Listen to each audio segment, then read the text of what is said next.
was a heck of a compete.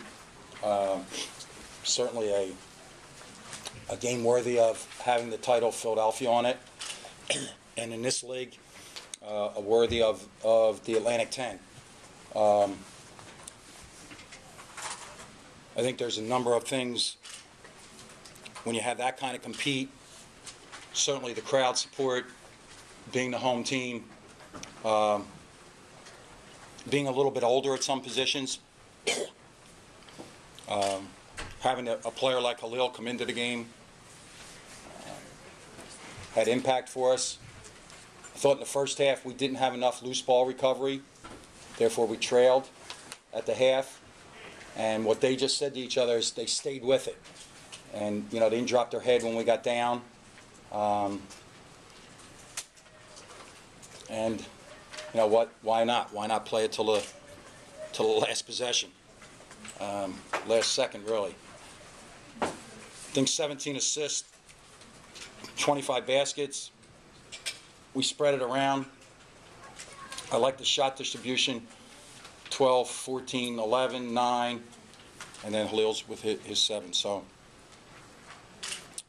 I'm delighted for the players, and they're welcome to enjoy this until Monday morning at 8:30.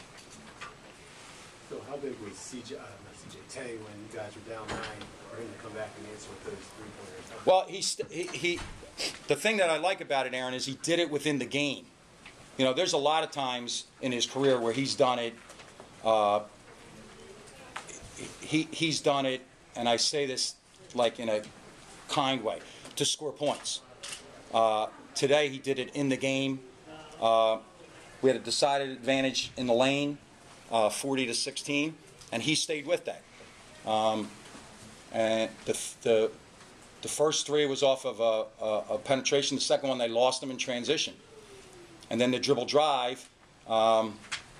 I think because they were concerned about the inside play, that he got a crack to the basket. Phil, is that maturity on his part too, to stay within that game plan and not? Well, yeah, I'll be kind and say I hope it was maturity. In some ways, I hope it was fear. No, I mean that. A fear of losing, and fear that, you know what, I'm not staying out here if I don't do it the right way. So, He has grown up. He has grown up. But still, with 9 games left in his college career, regular season games, there's a lot of growth that can be there. Phil, you talked about the points in the paint. I mean, did you sense that was an area you could really pick on against them all night? Not really.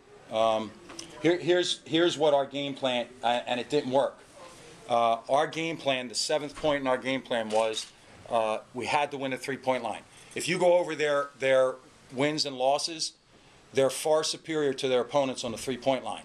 At half, we were down 18-3, and we lose that line 33-12. So the adjustment to pound that ball inside, and even doing that, we only shot 40% in the first half. And to be honest with you, people, it is a little humorous. Like, Langston Galloway took an open 3. And there were moans and groans like he shouldn't have taken that. And people were yelling, throw it inside. Langston Galloway was 4th in America in 3-point shooting last year. He had an open 3. Now, not feeling well. He didn't play particularly well. He competed well. He didn't play particularly well.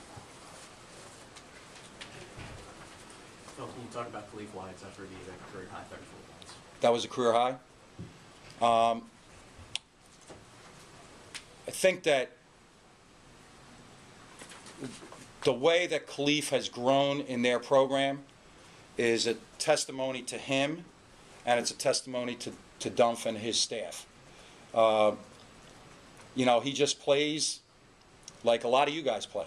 If you play 3-on-3, that's what he's doing. He's really playing a 3-on-3 game as often as he can.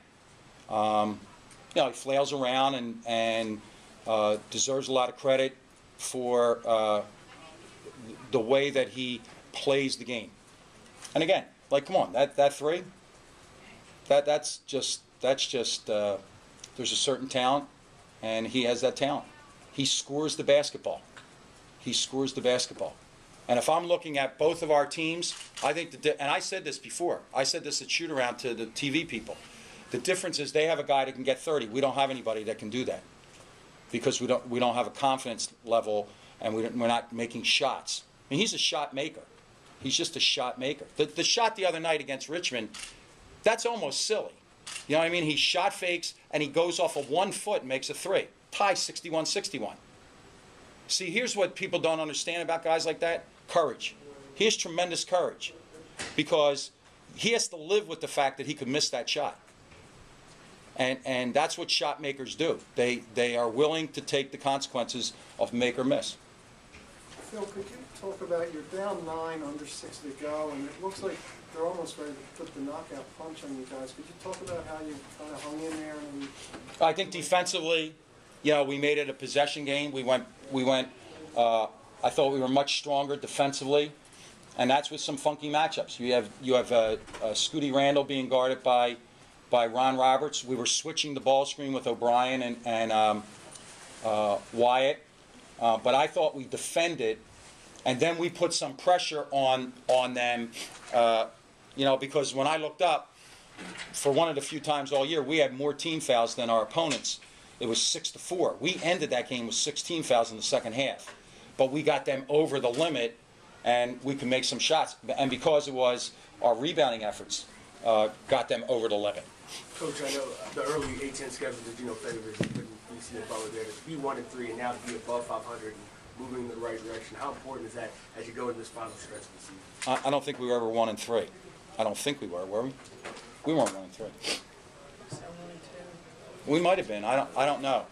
Watch. It has nothing to do with favors or not. It doesn't have anything to do with favors. Look at these games. Watch these games.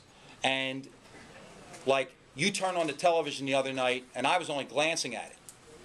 But you tell me that St. Louis isn't a national team. They annihilated Butler. So tell me who you want to play. Do you know what I mean? Great. We played Butler here. We had a great crowd.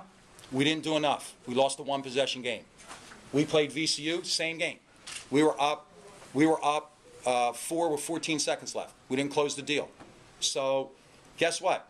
That's why I'm saying they can have till Monday morning, and then we're on the road at Dayton.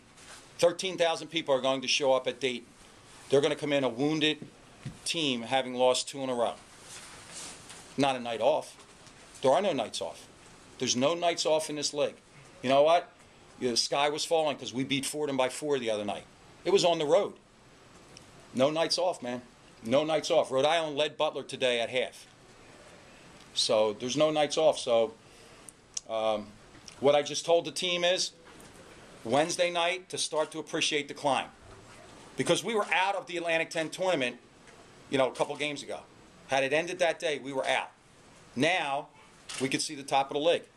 Why not keep going?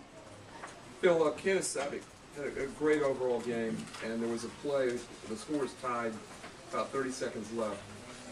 He gets a kick out and has an open 3. A lot of guys are going to take that shot, but then he saw Aiken inside and made a pass a lot of kids probably wouldn't have made. Well, shot decisions. The other night he made 2 of those against Fordham, and that put us over the top, really. Him and Tay in the last minute driving the ball to the basket. It was a fantastic catch because there were 2 of them. Yeah. And the way sometimes our luck has gone, we would bang into each other. But it's a marvelous play. Some of the other stuff, though, like the subtleties, and I'm not sure that you would know them until you watch them. I mean, he had a tip pass. He had a behind-the-back pass. He also threw one, away that we had the same play. But he's gifted. He's gifted. Like in here, got to keep him right in there. And since he's got back, he's lived to what he told me. He texted me before he left the country. He said, "I will be back stronger than ever," and he's been stronger than ever. This is the best 3-game stretch that he's played for us. There would be some coaches who would say, "Just take that 3. It's simpler. Less can go wrong." Did you like that pass? Well, there's 4,000 coaches out there that would have screamed and yelled and would have blamed me if he had taken that 3. Okay. So it worked out. So what am I going to say? I mean, I'm not going to show that film and say, look, next time this happens, shoot it. I'm going to say, next time, throw it higher, so that there's no confusion as to who you're throwing it to. Bill, Ron had another game a good game against Temple. Can you just talk about his performance? Well, and I'm not like glass half empty, but he's 6 for 14. You know what I mean? He got one, he's going to pull the rim down. But the thing that I liked about Ron is the 12 rebounds. Okay? We got to work. We got to work. We had a high-low play in the first half that Ron had to throw over the top, and he threw a bullet. Got to work. You know, he is the word that I use for Ron is he's honorable. He's really an honorable guy. So you can correct him. You don't have to pacify him. And he's worked really hard in the low post. Made a left-hand hook tonight. Made a drop step to the baseline. So it's still a work in progress, as is our team. I'm really excited to practice with them on Monday. Okay, thanks everyone. Temple's on their way in. Our locker room's open. You don't need a file. What do you,